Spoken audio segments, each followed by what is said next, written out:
அனைவருக்கும் வணக்கம். செவ்வாய்க்கிழமை வளர்பிறை பஞ்சமி. இந்த நாளன்று ஒரு 5 பொருள் சேர்த்து வராகி வழிபாடு செய்யும்போது அவர்களுடைய பாதத்தில் வைத்து இதை நீங்கள் பணம் வைக்கிற பாக்ஸில் வச்சிங்க அப்படின்னு உங்களுக்கு பண வரவு அதிகரிக்க ஆரம்பிக்கும். என்னென்ன பொருள் சேர்க்க வேண்டும் அப்படிங்கிறத பார்ப்போம். முதல்ல செவ்வாய்க்கிழமை திதி நேரம் கேட்டிருந்தீங்க. திதி நேரம் பார்த்தீங்கன்னா செவ்வாய்க்கிழமை காலையில் 8:45 புதன்கிழமை காலை 6:24 வரை இருக்குது. திதி நேரம் இவ்வளோ நேரம் இருக்குது. நீங்கள் பூஜை செய்ய வேண்டிய நேரம் மாலை நேரம்.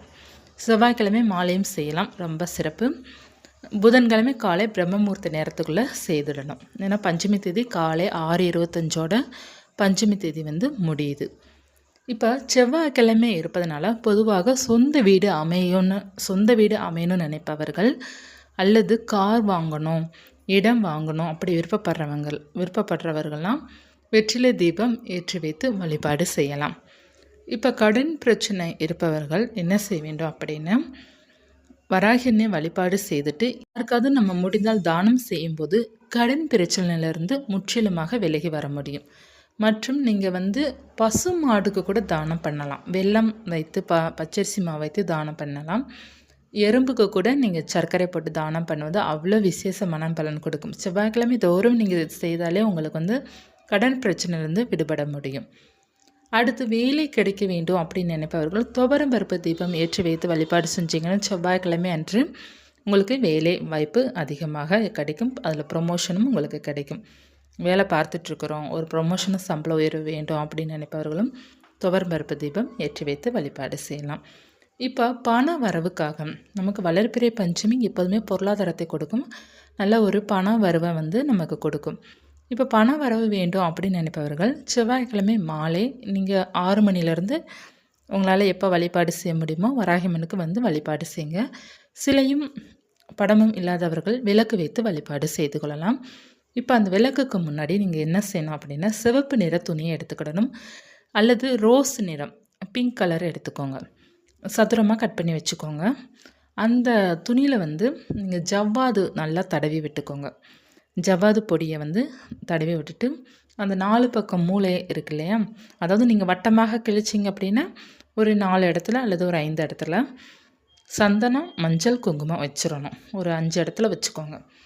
இப்போ நீங்கள் சதுரமாக கட் பண்ணியிருக்கீங்கன்னா 4 மூலையிலையும் அந்த கார்னர் பகுதி இருக்கு இல்லையா, அந்த இடத்துல சந்தனமும் மஞ்சளும் கலந்து அதில் கொஞ்சம் பன்னீர் சேர்த்து கலந்து அதில் சந்தன மஞ்சள் குங்குமம் வச்சுக்கோங்க. வைத்துட்டு அந்த ஜவ்வாது பொடி இருக்கு இல்லையா, அதை அந்த கிளாத்து நிறையா தடவி விட்டுக்கோங்க. முன்னும் பின்னும் தடவி விட்டுக்கோங்க. அந்த கிளாத்தில் ஒரு வசம்பு ஒன்று வச்சுக்கோங்க. வசம்பு மஞ்சள் துண்டு, விரலி மஞ்சள் துண்டு அல்லது குண்டு மஞ்சள் துண்டு வச்சுக்கலாம். வைத்துட்டு பச்சை கற்பூரம் துண்டு வச்சுக்கோங்க. ஒரே ஒரு ஏலக்காய் அதில் சேர்த்துக்கோங்க. கிராம்பு 1 சேர்த்துக்கோங்க. இந்த 5 பொருள் முக்கியமாக இருக்கணும். உங்கள்கிட்ட ஜாதிக்காய் கிடைச்சிது அப்படின்னா ஜாதிக்காய் சேர்த்துக்கோங்க. இல்லைன்னா இந்த 5 பொருள் மட்டும் போதும். இதை நீங்கள் அப்படியே வராகிமனுடைய படத்திற்கு முன்னாடி வச்சுருங்க. முடிச்சு போல் கட்ட வேண்டாம். இதை அப்படியே நீங்கள் ஒரு தாம்பலத்தட்டில் வச்சுருங்க. நீங்கள் வராகிமனுக்கு வளர்பிறை பஞ்சமி பூஜை செய்து முடித்த பிறகு அதை அப்படியே எடுத்துகிட்டு போயிட்டு முடிச்சு கெட்டாமல் அதை அப்படியே நீங்கள் பணம் வைக்கிற பாக்ஸ்குள்ளே வச்சுருங்க. இல்லை பர்ஸ்குள்ளே அதை அப்படியே வச்சுருங்க. அந்த வாசம் அதில் இருக்கிற அந்த நறுமணத்தால் நமக்கு பணம் ஈர்க்கும். அதனால் இதை நீங்கள் பணம் வைக்கிற இடத்துல வச்சுட்டிங்க அப்படின்னாலே உங்களுக்கு பணம் ஈர்த்துட்டே தான் இருக்கும். இது 48 நாட்கள் வரை இது அப்படியே இருக்கலாம். அதற்கப்புறம் அதை எடுத்து நீங்கள் கால்படாத இடத்துல போட்டுட்டு அடுத்து எப்பயாவது வளர்பிறை பஞ்சமி வரும் பார்த்திங்களா, அப்போது இதை நீங்கள் செய்து பாருங்கள். இது தொடர்ந்து செய்து பாருங்கள். உங்கள் வீட்டில் எப்போதுமே பணம் இருந்துகிட்டே தான் இருக்கும். நீங்கள் பணம் எங்கே அதிகமாக புழக்கம் இருக்குதோ அந்த இடத்துல தான் அதை வைக்கணும். இப்போ நீங்கள் பீரோவில் வச்சு பழக்கம் இருக்குது அப்படின்னா பீரோவில் அந்த நீங்கள் கபோர்டு சின்ன கபோர்டில் வைப்பீங்க இல்லையா, அதாவது பணம் வைக்கிறதுக்கான ஒரு பிளேஸ் இருக்கும் இல்லையா, அதில் அப்படியே அந்த துணியை விரித்து அப்படியே வச்சுருங்க. அதற்கு மேலே பண பாக்ஸும் அல்லது பார்த்தீங்கன்னா பணம் வைக்கிற பாக்ஸ்க்குள்ளே கூட இதை நீங்கள் வைக்கலாம். இல்லை பணம் வைக்கிற பாக்ஸ்க்குள்ளே இதை வைக்க முடியல, அதர் பக்கத்தில் நீங்கள் வச்சுருங்க. அப்படியே ஓப்பனில் வச்சுருங்க. ரொம்ப ரொம்ப நல்லது. இல்லை முடிச்சு போல் கெட்டி வைக்கலாமா அப்படின்னா வைக்கலாம், தவறு கிடையாது. இது ஓப்பனில் வைக்கிறதுனால உங்களுக்கு அதில் இருக்கிற அந்த பாசிட்டிவ் வைப்பு கிடச்சிக்கிட்டே இருக்கும். அந்த பணத்துக்கு கிடச்சிட்டே இருக்கும். அந்த வைப்ரேஷனால் நமக்கு பணம் ஈர்த்துக்கிட்டே இருக்கும். இதை நீங்கள் செய்து பாருங்கள். 48 நாள் வரை நீங்கள் எடுக்கவே தேவையில்லை. ஒரு ஒரு மண்டலம் வரை அதுக்கு வந்து சக்தி இருக்கும், அந்த பணத்தை இருக்கிற சக்தி இருக்கும். 48 நாள் கழித்து நீங்கள் அதை எடுத்து கால்படாத இடத்துல போட்டுட்டு அடுத்து நீங்கள் இந்த பரிகாரம் செய்து கொள்ளலாம். இது வந்து பணத்தை இருக்கிற தன்மை இதற்கு அதிகமாகவே இருக்குது. இதை செய்து பாருங்கள். பண பிரச்சனை இருப்பவர்களும் செய்து பாருங்கள், பண வரவு அதிகரிக்க ஆரம்பிக்கும். அடுத்து செவ்வாய்க்கிழமை வருவதனால வெற்றிலை தீபம் ஏற்றுப்பவர்கள் கட்டாயமாக சொந்த வீடு வேண்டும் அப்படிங்கிறவங்க தொடர்ந்து வார செவ்வாய்க்கிழமை ஒரு 6 செவ்வாய் அல்லது 5 செவ்வாய் அல்லது 9 செவ்வாய்க்கிழமை நீங்கள் பூஜையில் வெற்றிலை தீபம் ஏற்றி வைத்துட்டு வந்தீங்க அப்படின்னாலே உங்களுக்கு வந்து நிச்சயமாக வந்து சொந்த வீடு அமையும், உங்களுடைய கோரிக்கைகள் வந்து நிறைவேறும். வெற்றிலை தீபம் வந்து பொதுவாக செவ்வாய்க்கிழமையே ஏற்றினாலே ரொம்ப சிறப்பாக இருக்கும்.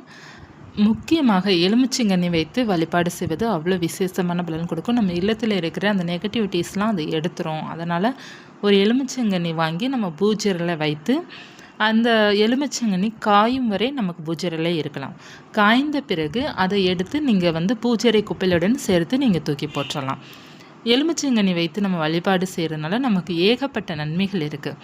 கண் திருஷ்டி அண்டாது, இறைவனோட அருள் வந்து பரிபூர்ணமாக கிடைக்கும் நமக்கு. அதாவது எலுமிச்சங்கனி வந்து ஒரு ராஜகனி அப்படிங்கிறது சொல்லுவாங்க. அது வந்து அம்மனுக்கு பொதுவாக எல்லா அம்மனுக்கும் உரியது எலுமிச்சங்கனி தான். வராகி அம்மனுக்கு, துர்க்கை அம்மனுக்கு, காளி அம்மனுக்கு எல்லா தெய்வத்திற்குமே உரிய கனி வந்து எலுமிச்சங்கனி. அந்த எலுமிச்சங்கனி வைத்து நம்ம பூஜையில் வைத்து வழிபாடு செய்யும்போது நம்ம வீட்டில் இருக்கிற தெய்வ சக்தி அந்த எலுமிச்சங்கனியை காட்டி கொடுக்கும். அதாவது நமக்கு ஏதேனும் ஒரு அபசகுணம் இருந்தாலும் அது காட்டி கொடுக்கும். அதனால் வந்து எலுமிச்சங்கனி வைப்பது ரொம்ப நல்லது. இப்போ வந்து ஒரு சில பேருக்கு வந்து எலுமிச்சங்கனி வந்து அழுகிடும், அதாவது காயணும். எலுமிச்சங்கனி பார்த்திங்கன்னா எப்போதுமே நம்ம வைக்கிறோம் பார்த்திங்களா, மஞ்சள் நிறத்தில் நம்ம நல்ல எலுமிச்சங்கனி வைக்கும்போது அது காய்ந்துடும்.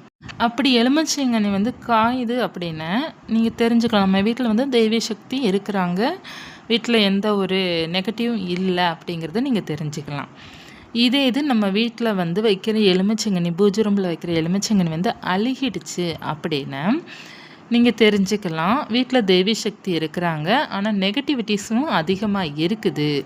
நமக்கு தேவையில்லாத அந்த கெட்ட எண்ணங்கள் நமக்குள்ளேயும் இருக்குது மற்றும் வீட்லேயும் இருக்குது. அதை வந்து அந்த எலுமிச்சங்கனி ஃபுல்லாக எடுத்துரும். எடுக்க போய் தான் அது அழுகும். இப்போ வந்து வயிற்று நமக்கு நல்லா இருக்குது அப்படின்னா நம்ம வீட்டில் எந்த கெட்ட சக்தியும் இல்லை, எந்த நெகட்டிவிட்டிஸான அந்த எண்ண ஓட்டங்கள் யாருக்குமே இல்லை. வீட்டில் தெய்வத்தோட அருள் பரிபூர்ணமாக இருக்குதுன்னு அர்த்தம். அதே போல் அழுகிடுச்சு அப்படின்னா தெய்வத்தோட அருள் இருக்குது. அந்த தெய்வம் வந்து நம்ம அவர்களோட ஆசீர்வாதத்தோடு நமக்கு வந்து அந்த கெட்டதெல்லாம் வந்து எடுத்துருது, அந்த எலுமிச்சங்கனி வந்து எடுத்துருது. சரிங்களா? அதனால் வந்து அழுகிடுச்சுன்னா பயப்படக்கூடாது. நம்ம வீட்டில் இருக்கிற நெகட்டிவ் வந்து அதை எடுக்குது அப்படிங்கிறத நீங்கள் தெரிஞ்சுக்கிடணும். அழுகுன உடனே நீங்கள் பார்த்துட்டிங்க அப்படின்னா அது உடனே தூக்கி போட்டுருங்க. அது வந்து கால்படாத இடத்துல எங்கிட்ட தூக்கி போட்டுருங்க, வெளியில் போட்டுருங்க. இல்லை அப்படின்னா அதை வந்து நீங்கள் உடனே அதை அப்ரூவ் நல்லது. அழுகிடுச்சுன்னு தெரிஞ்ச பிறகு அதை தூக்கி போட்டுருங்க. அழுகுனாலும் நீங்கள் பயப்பட தேவை கிடையாது. நிறைய பேர் வந்து தேங்காய் அழுகிடுச்சு, எலுமிச்சங்கனி அழுகிடுச்சு, இதெல்லாம் ரொம்ப பயப்படுவாங்க. பயப்பட எதுவுமே தேவையில்லை, கண் திருஷ்டிலாம் நீங்கும். எலுமிச்சங்கனி அழுகுனாலும் கண் திருஷ்டி அந்த வீட்டில் அதிகமாக இருக்குன்னு தான் அர்த்தம். கண் திருஷ்டியால் நிறைய துன்பப்பட்டிருப்பீங்க, அதனால தான் அது எலுமிச்சங்கனி வந்து அழுகும். கண் திருஷ்டி மிக பொல்லாதது. அதே போல் நெகட்டிவான எண்ணங்கள் யாராவது வீட்டுக்குள்ளே வந்தாங்க அப்படின்னாலும் எலுமிச்சங்கனி அழுகி காமிச்சிடும். அதே போல் வந்து நீங்கள் வந்து தேங்காய் உடைக்கிறீங்க. இப்போ வராகிமனுக்கே நிறைய பேர் தேங்காய் தீபம் ஏற்றுறீங்க, உடைக்கும் போது அழுகிடுச்சு அப்படின்னா நீங்கள் அதை நினச்சி கவலைப்பட தேவையில்லை. இருக்கிற கெட்டதெல்லாம் விலகிடுச்சுன்னு நினச்சிக்கோங்க. மனசை எப்போதுமே பாசிட்டிவாக வச்சுக்கோங்க. நீங்கள் பாசிட்டிவாக இருந்தாலே எல்லாமே பாசிட்டிவாக தான் நடக்கும். இந்த பதிவு உங்களுக்கு பயனுள்ளதாக இருக்கும்னு நினைக்கிறேன். முடிந்தவர்கள் வந்து உங்களால் முடிந்த அளவுக்கு எளிமையாக வராகினை வழிபாடு செய்யுங்க.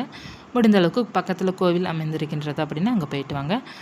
இந்த பதிவு உங்களுக்கு பயனுள்ளதாக இருக்கும்னு நினைக்கிறேன். நன்றி.